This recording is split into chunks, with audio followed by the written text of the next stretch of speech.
போதே என்னால அது அடிலாம் வீட்டுல தூக்க முடியாது. என்னால தூக்கம் வராம மாறி ஆயிடுவேன். வீட்டுல போயிட்டு ஒய்ஃப் அடிப்பேன். எங்க அம்மா நிக்கலாம் பேசுவேன். அம்மா கிட்ட அம்மா பத்தியே பயப்படுவேன். ஆனா இந்த மாத்திரை அடிச்சுட்டு போனா எதுவுமே தெரியாது. அம்மா அப்பா நிக்கலாம் பேசுவேன், மாறியா பேசுவேன். மாத்திரைனா விரிவிரியா இருக்கும். அது அச்ச உடனே அல்லாடும். அப்படிதான் அச்சுன்னு இருந்தேன். என்ன ஆச்சு, ஒரு வாட்டி அடிக்கும் போது நரம்புல அந்த ஃபுல்லா இது பண்ணி ஃபில்டர் பண்ணாம திக்கா ஏற்றி வலிச்சு அச்ச உடனே நரம்புல போய் அப்படி நின்றுச்சு. ஊசி கீழே வச்ச உடனே கை வலிச்சிச்சு கை.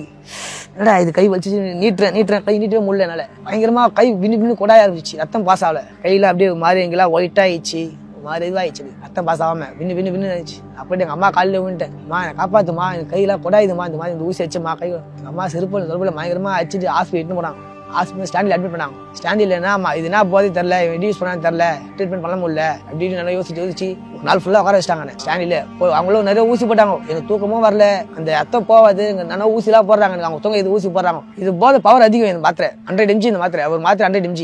அதை அச்சு அவங்க போடுற ஊசி எனக்கு செட் ஆகல. அவங்க போறது மெடிசன் கம்மி. எனக்கு எங்க வீடியோஸ் இதாகிடும் போதுன்னு அவங்க ஒரு பக்கம் பயந்து சாவு கிட்ட போயிட்டு வந்துட்டேன். அப்படியே இங்க அடிச்சேன். இந்த இடத்துல அடிச்சேன் ஊசி. அங்க இருந்து அப்படி மேல ஏறினே வருது. தெரியுது எனக்கு, ஏறினே வருது. என்னால முடியல. ஆமா, ஸ்டாண்டில கத்துற காப்பாற்ற முடியல என்னால. அவங்க டாக்டர் வரணும், பெரிய டாக்டர் வரணும்னு சொன்னாங்க. நாங்க வந்து சண்டை போட்டு வெளியே ஓடிட்டேன். நான் விடுங்க, நான் போய் செத்துறேன், எங்க அம்மா கிட்டே செத்துறேன், என்ன விட்டுருங்க. வீட்டுக்கு ஓடிட்டேன். வீட்டுக்கு ஓடுனே இங்க உட்காந்தாங்க. அவங்க என்ன சொன்னாங்க, வாமூஞ்சி ஹாஸ்பிட்டல் போப்பா.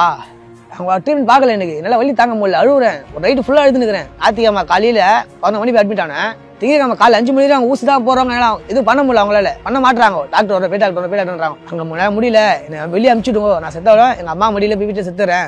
ஓடிட்டாங்க. ஓடினே எங்க அம்மா அழுதுனே சுத்தண்ணி வச்சு மஞ்சள் பூசி தைலம் போட்டு கையை வச்சு அழுதுனே ஊத்துறாங்க. ஐயோ என் புள்ளி கருப்பாகுது, கை பயமாகுது, அழுதுனோம். அப்போ அக்கா என்ன பண்ணாங்க, இந்த ஹாஸ்பிட்டல் பார்க்கலம்மா, வாமூந்தி ஹாஸ்பிட்டல் போங்கம்மா. தங்க அனுப்பிச்சுட்டாங்க. அங்க போன உடனே உடனே ட்ரீட்மெண்ட் பார்த்தாங்க. நான் அழுத பார்த்துட்டு துணியை பார்த்துட்டு பட்டு ட்ரீட்மெண்ட் பார்த்தாங்க. எனக்கு ஊசி வச்சு நெருங்கு ஊத்துறாங்க. சொரணையே இல்லை கையில. அப்படியே இந்த இடத்துல இது ஃபுல்லா ஊசி குத்தினே வராங்க. அங்கப்பா வலி சொல்லுப்பா, வலிக்கும்போது சொல்லுப்பா. நான் ஊசி நெருங்கு குத்தினே வராங்க. இது வரையும் இங்க இருந்துச்சு. அப்பதான் லைட்டா சுருக்க இருந்துச்சு எனக்கு. நான் வலி லைட்டா சுருந்தேன். அவெல்லாம்ப்பா கை சுத்திச்சுப்பா, கை எத்தனை பாட்டு. அப்பதான் உணர்ச்சியே வருது. இந்த இடத்துல மட்டும் தான் உணர்ச்சி இருக்கு. இன்னும் 1 hourல இருந்து சித்திர பாடிட்டாங்க. இப்போ இங்க இது வரையும் இருந்துச்சு. இன்னும் லெஃப்ட் வேற சீக்கிரமே கட்டாக ஆயிடும். ஏறிட்டு உடனே அவங்க சொல்றாங்க, நீ இன்னும் 1 hour 2 hourல ஜிஹெச் போகணும்பா, இல்லையா கேர கீழே ஓண்டானா அவள்தான்ப்பா உன் லைஃபை முடிஞ்சிட மாட்டான். சார் என்ன சார் சொல்றீங்க? ஆமா 1 hourல நீ ஜிஹெச் போகணும், நாங்களே ஆம்புலன்ஸ் வைக்கிறேன்னு. அவங்களும் ஆம்புலன்ஸ் வச்சு பட்டு ஜிஹெச் அனுப்பிட்டாங்க. ஜிஹெச்ல போயிட்டு அவங்களும் பயங்கரமா மெடிசன்லாம் போனாங்க. எனக்கு கையை பலமா அறுத்துட்டாங்க. 3 இடத்துல அறுத்துட்டாங்க. அந்த கையை இந்த இடத்துல இங்கன்னு அறுத்து இவ்வளவு பெரிய மிஷினை இந்த பக்கம் மிஷினை வச்சுட்டு, அந்த மிஷின்ல பெரிய ஊசி மாட்டு ஊசி வச்சுட்டு அது ஃபுல்லா மருந்து ஏற்றிட்டு இந்த கையில ஏற்றினாங்க. இந்த கையில ஏற்றி அவங்க சொன்னாங்க, ஒரு நாள் டைம் பா உனக்கு, இந்த மருந்து ஃபுல்லா உனக்கு ஏறிட்டு இந்த பக்கம் வந்துச்சுன்னா நம்ம தையல் போட்டு கையை காப்பாத்திடலாம். அப்படின்னா கையை காப்பாற்ற வேண்டாம் கை தான் படுணும் உனக்கு. இன்னும் மேல ரொம்ப மத்தினே போதுப்பா, உன் கை எடுத்துருவாப்பா.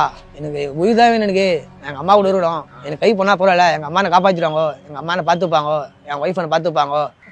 எனக்கு கை எடுத்துருவான்ட்டேன். நல்லா முடிவை தெளிவா சொல்லிருப்பாங்க. அம்மா மேடம் என் உயிர் வேணும், 2 பிள்ளைங்க 2 பசங்க இருக்காங்க, எனக்கு ஒய்ஃப் இருக்காங்க, ஒரு பொண்ணு ஒரு பையன் இருக்கான். எனக்கு என் ஒய்ஃப் இருக்காங்க, அவங்கள காப்பாற்றணும், எனக்கு உயிர் வேணும் மேடம். அவங்களோட அழுதி பேசுவேன். ஒயிட் பேப்பர்ல கையெழுத்து வாங்கினேன். சப்போஸ் அப்படி ஏதாவது ஆயிடுச்சுன்னா எனக்கு தெரியாதுப்பா, நாங்கள் ட்ரை பண்ணுறோம்ப்பான்னு சொல்லி இட்டுன்னு போனாங்க. இட்டுன்னு போயிட்டு கையெல்லாம் மார்க் பண்ணிட்டு ஒரு கிளிப்பு மாதிரி தூக்கி மாட்டிட்டு மார்க் பண்ணிட்டு ஃபர்ஸ்ட்டு பிளேட் எடுத்து அறுத்து நீட்டாக அறுத்துட்டு பிளேட் எடுத்து ஃபுல்லாக அறுத்துட்டு கையை வலிச்சு நான் ஓய்த்தப்படியே மூஞ்சி மூடினாங்க. ஒன்றும் இல்லை, எனக்கு பயமாகுது மேடம், நான் கையை அறுதை பார்க்கணும். அப்போ அடுத்த வாட்டி அந்த போதை நான் பண்ணக்கூடாது, என் கையை நான் பார்க்க விடுங்க, அதெல்லாம் பார்க்கக்கூடாது. நாங்கள் இல்லை மேடம் கொஞ்சம் கோச்சிக்காதீங்க, நீங்கள் மறைச்சி பண்ணிட்டீங்கன்னா எனக்கு அந்த போதை மேலே திருப்பி ஆசை வரும், அந்த போதை நான் பண்ண மாட்டேன். கையை அறுகுறாங்க மேடம், என் கையை நான் பார்க்குறேன், அறுங்க மேடம். நானே சொல்கிறேன், அடுத்த வாட்டி அந்த போதை நான் பண்ணவே கூடாது மேடம் சொல்லிட்டு என் கை எடுத்து கொடுத்துட்டு பார்க்குறேன். அர்த்தவனே கேர் ஆயிடுச்சு. அவன் போன் அறுக்கும் போதே ஃபுல் கேராகி பார்த்துட்டேன். விடிஞ்சு கொஞ்ச நேரம் கழிச்சு தூங்கி இருந்து பார்க்குறேன், சுற்றி கட்டு போட்டு வச்சு கை இல்லாமல் எங்கள் அம்மா என் தம்பி எல்லாமே பயங்கரமாக இருந்தாங்க. எனக்கு என்னடா இந்த போதை யாரையும் ஆசைப்பட்டு கை போயிடுச்சுடா உட்காந்து பயங்கரமாக ஃபீல் பண்ணி உட்காந்து அழுதுனேன். இது மேலே நம்ம எப்படி கூழ் வைக்க முடியும், எப்படி நம்ம பொண்ணை காப்பாற்ற முடியும், இப்போ போதையால் இந்த மாதிரி பண்ணிட்டோமே, நம்ம எப்படி எந்த வேலைக்கு போக முடியாது, என்ன பண்ணுறதுன்னு பயங்கரமாக கொஞ்சம் அழுதுன்னு. எங்கள் அம்மா சொன்னாங்க, நான் பார்த்துக்கிறேன்டா வாடா, உன்னை ஏதாவது வியாபாரம் பண்ணி கற்றுற ஏதாவது பொட்டியோட வெட்டியோட வச்சு தண்டா. நாங்கள் வசதி இல்லை, எங்களுக்கு வசதி இருந்தால் ஏதாவது பொட்டியோட வெட்டியோட வச்சுனா வியாபாரம் பார்த்துனேன், பாண்டி பிள்ளை காப்பாற்றினு நான் உட்காந்துருவேன். இந்த மாதிரி அவன் நினச்சி பார்த்து தெரிஞ்சிருந்தா பண்ணிருக்க மாட்டேன். இந்த மாதிரி எனக்கு கையெல்லாம் போகும் தெரிஞ்சுதான் அந்த பாதியை பண்ணிருக்க மாட்டேன். இப்போ கை இல்லாமல் எனக்கு யாருமே இல்லாமல் இருக்கேன். வைஃபை சண்டை போட்டாங்க, அம்மா வீட்டு போயிட்டாங்க, ஒரு பொண்ணு இட்டுன்னு போயிட்டாங்க. அவங்களும் நானும் ஃபோன் கூப்பிட்றேன், வரமாட்டேன் சொல்லுறாங்க. இப்போ எனக்கு யாருமே இல்லாமல் தனியாக எங்கள் அம்மா வண்டி வச்சு நாங்கள் பார்த்துக்கிறாங்க. எங்கள் அம்மாவுக்கு 600 சுகர் ஆயிடுச்சு. அவங்களால கண்ணு பார்க்க சரி தெரிய மாட்டேது அவங்களுக்கு. என் பையனை எங்கள் அம்மா தான் பார்த்துக்கிறாங்க, என்னையும் எங்கள் அம்மா தான் பார்த்துக்கிறாங்க.